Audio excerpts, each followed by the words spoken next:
Sal came out of it with a kind of a conclusion. His conclusion was, it looks like Beane hits more doubles and Veach has more home runs and strikeouts.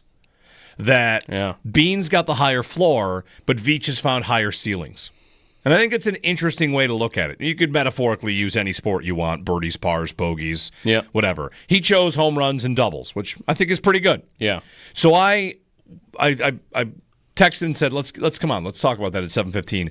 Beane's home runs versus Veach's home runs. And there are two questions about this I would have as we're 2 days from the draft. First question, what would be a better outcome for the Bills in this draft? 1 home run or 2 doubles? That's a Twitter poll. You can 1 home run or 2 doubles.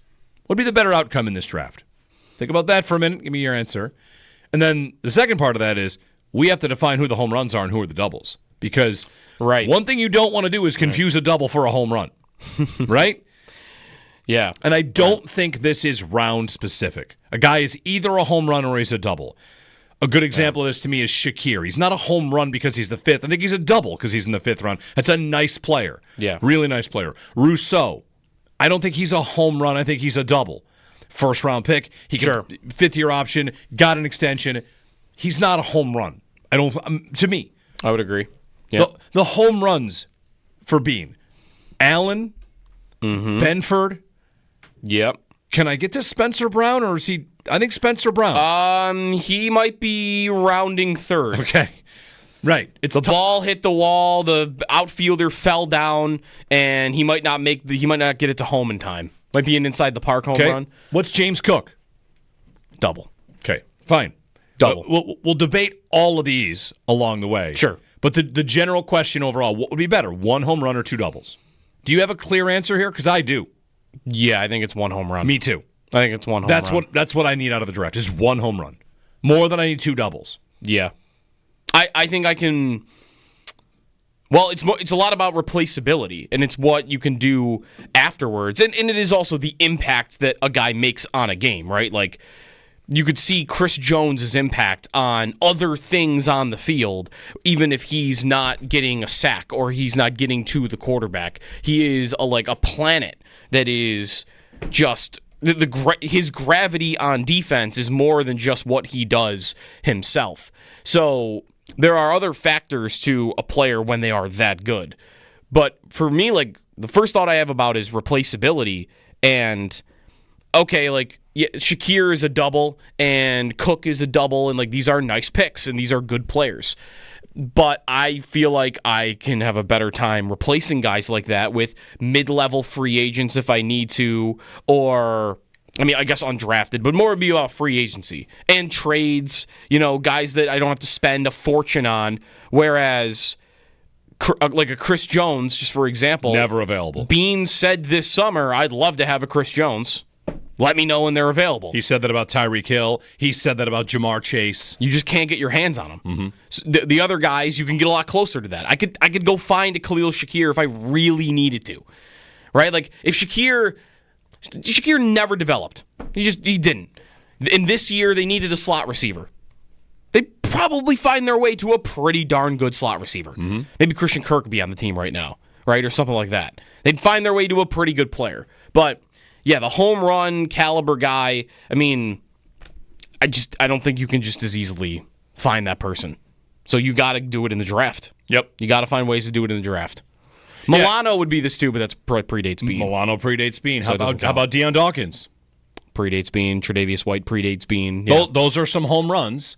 There were some home runs a little bit before him. Yep. But looking up and down the roster, I mean, there's a lot of good picks. There's a couple of swings and misses, but some are higher profile than others. What's Osiris Torrance? He might be a home run. I mean, he is coming right away. He's about to get big money as a guard. He's pretty darn good. Whatever. Like, to me, Ed Oliver is not a home run. No, Ed Oliver's a double.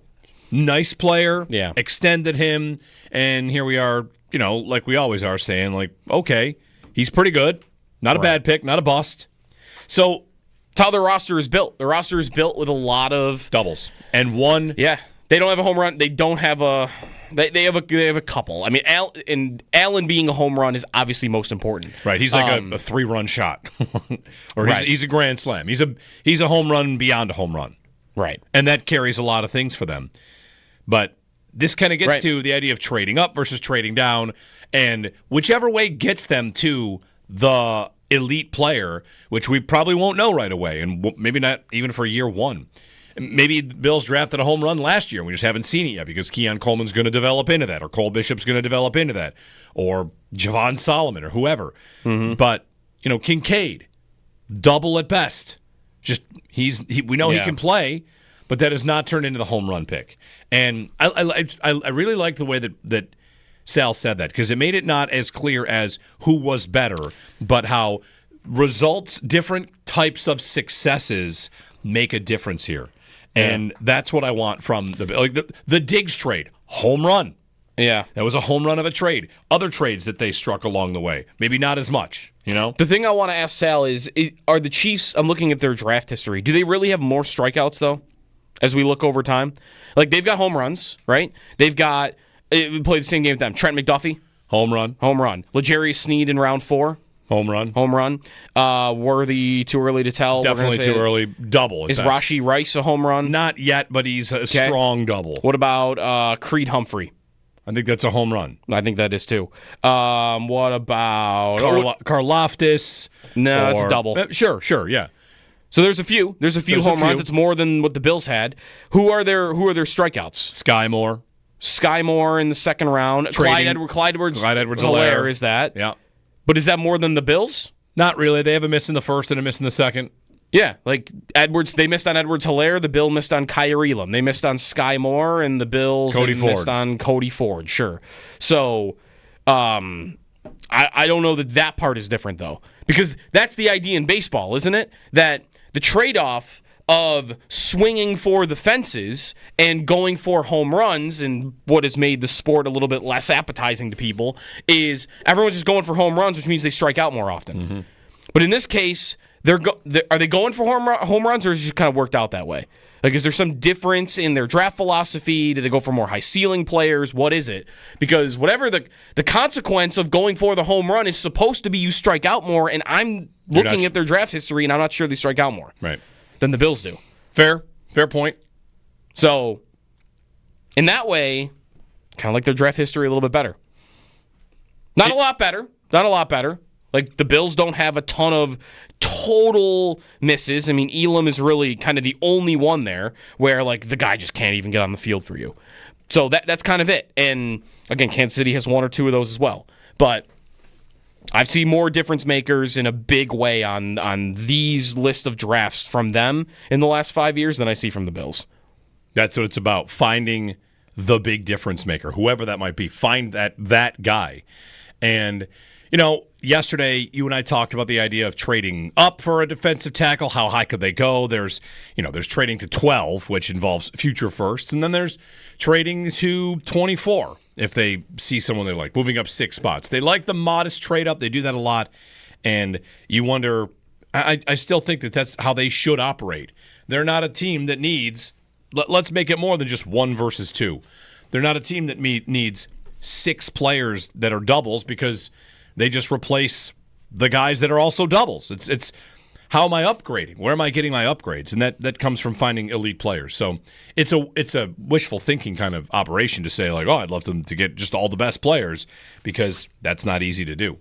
So 803-0550, it gets to a larger conversation on Beane and where people are in terms of his steering this team through the last couple drafts. How have they gone the last couple drafts? Without saying, I think he's a bum, I think he needs to go, someone else should be pulling the card. I'd like do-overs in the last 2. I really would like do-overs in the last 2.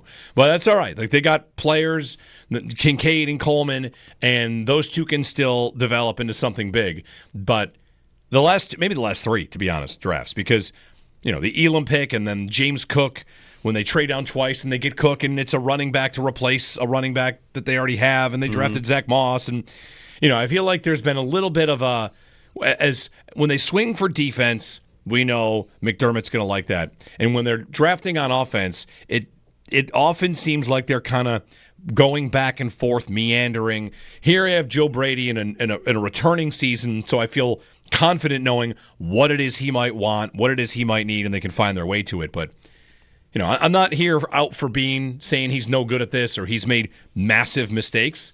But, it's like the goalie. We're going to do goalie talk today. He's got a couple he'd like back. That's when he might want back. Mm-hmm.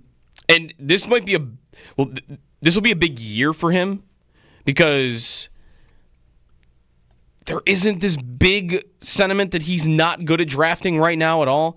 But in a year, if he doesn't get some development from Coleman and Kincaid, it could really start to turn against him as, what do you really do here? I mean, you do the cap and you are, you're getting some free agent signings, some that have worked, and you hit on some day 3 picks, but I got so many misses early. And that'll be it. That's an if. That's a big if Kincaid and Coleman don't take steps forward. Because if they don't, then that is 3 years in a row where your first-round pick, or your first pick, if we're technically going to call Coleman the second, which he was, that your first pick didn't really make an impact for you at all, or didn't develop the way you wanted, didn't go the way that you planned. And right now, I'd be a little concerned about both of them being able to hit in a big way. I mean, Kincaid, I might think, is more likely not right now because of all the injuries and his skill set coming in. I liked more than Coleman's, but it's going to be a big test for. And it's not even really. It's for the roster. They kind of know what they have. It's more about. This is more a conversation about how is Beane viewed? Is he viewed as this expert of the draft and he's nailed all these picks? I think if these two guys don't develop, then that narrative might start to shift for Beane in the wrong direction. He can make up for that by nailing a pick this year that makes an impact for them. Mm-hmm. But remember, in the AFC Championship game last year, none of his draft class was on the field making a difference. Right. They made 10 picks, and Coleman wasn't really out there making an impact. Bishop wasn't out there. Carter, I don't remember if he was active. Davis wasn't playing, and none of the day 3 guys were playing. So the only guy in the last 2 draft classes, 2 drafts, the only guy on the field making an impact, playing at all, on that last drive was Osiris Torrance, and he's the one who forgot to block a guy on 4th down. And Kincaid, who didn't come up. Kincaid. Yeah, he's on the field, but not really making a big difference. Right. The Chiefs, meanwhile, that exact same draft. I mean, it's Worthy. Yep. It's an offensive tackle. Their line's a mess. A safety, a tight end. It really comes down to Worthy was the only guy that made a difference for the Chiefs in their draft class. Right. And then in year one. And then there's, of course, that's not the only team you should be comparing yourself to. It's Baltimore. Sure. It's maybe Cincinnati, maybe soon the Chargers, maybe soon the Bengals, the Ravens in this mix as well. Yeah, confidence in Beane. Is this a big draft for him? I don't know. I have a tough time believing they would ever move on from him. In that way, it's not, because there's no way that's happening. Isn't Beane in the same effective boat as McDermott?